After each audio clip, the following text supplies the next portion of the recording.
دنیا میں کچھ بھی غلط نہیں ہے، غلط ہے تو صرف ہمارے دیکھنے کا طریقہ۔ ہم وہ لوگ ہیں جو سوچ اور نظریہ بدلنا تو چاہتے لیکن صرف دوسروں کی، اپنی غلطیوں پر پچھتانا ایک اور بڑی غلطی۔ پچھتانے کے بجائے اپنی غلطیوں کو سدھارنے کی کوشش کریں۔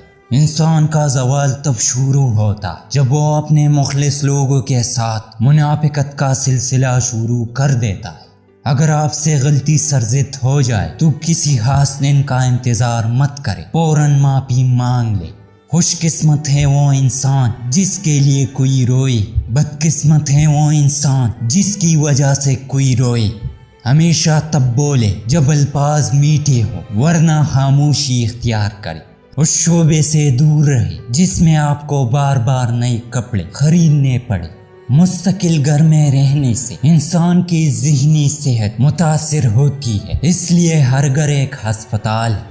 خود پر یقین ہونا کامیابی کی ضمانت ہے، مگر خود کو ہمیشہ درست سمجھنے کا یقین انسان کو گمراہ کر دیتا ہے۔ اگر کوئی کام صحیح نہیں ہے تو اسے نہ کرو، اور اگر کوئی بات سچ نہیں ہے تو اسے نہ کہو۔ آپ کی پسندیدہ چیز ہر جگہ موجود ہے، لیکن اسے غلط جگہوں پر تلاش مت کریں۔ آپ لوگوں کو تبدیل نہیں کر سکتے، آپ سب سے بہتر یہ کر سکتے کہ ان کے ساتھ رہنا سیکھیں۔ دوسروں کو نیچا دکھانے کا شوق لوگوں میں اس لیے بھی ہوتا ہے کہ خود اونچا ہونے کی اوقات نہیں ہوتی۔ کوئی بھی کام اپنے فائدے کے لیے نہ کرو، اس کی وجہ سے آپ دوسروں کی مدد ایمانداری سے نہیں کر پاؤ گے، اپنی ہی وعدے توڑ دو گے اور اپنی عزت بھی کھو دو گے۔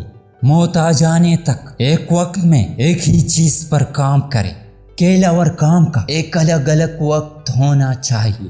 جو لوگ فضول خرچی کرتے وہ کبھی عقل مند نہیں ہو سکتے، اور نہ ہی وہ صحت مند اور توانا رہ سکتے۔ لوگ اچھے یا برے ہو سکتے، سچے یا جھوٹے ہو سکتے۔ اچھے لوگ خود کو کامیابی کے لیے، جبکہ برے لوگ خود کو ناکامی کے لیے تیار کرتے۔ کوئی بڑا کام صرف وہ شخص کرتا ہے جو اپنے آپ کو چھوٹا کام کرنے پر راضی کر لے۔